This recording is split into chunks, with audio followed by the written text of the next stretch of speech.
నీ వల్ల మహబూబాబాద్లో పార్టీ భూస్థాపితమైంది. ఉద్యమకారులు భూస్థాపితమైనారు. కార్యకర్తలు నష్టపోయినరు, గోసపడుతున్నారు, ఇబ్బందులు పడుతున్నారు. పార్టీ సర్వనాశనం కావడానికి నువ్వే కారకుడివి. ఇవాళ వలసగా వచ్చిన మహబూబాబాద్ జిల్లాకు, మహబూబాబాద్ జిల్లా కాదు నీది, ఈ నియోజకవర్గం కాదు నీది, వరంగల్ జిల్లా పాలకుర్తి నియోజకవర్గం రాయపర్తి మండలం బాలాజీ తండా ఊకల్ గ్రామం, పాత ఊకల్ గ్రామం.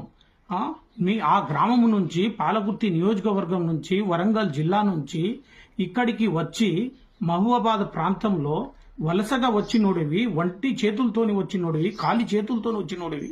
ఇవాళ కోట్లాది వందల కోట్ల ఆస్తులు ఎక్కడివి, 100,000 కోట్ల ఆస్తులు ఎక్కడివి? మహబూబాబాద్ ప్రాంతంలో నువ్వు వచ్చి రాగానే సమైక్యవాద పార్టీలో, ప్రజారాజ్యం చిరంజీవి పార్టీలో నేను చిరంజీవిని కొట్టిన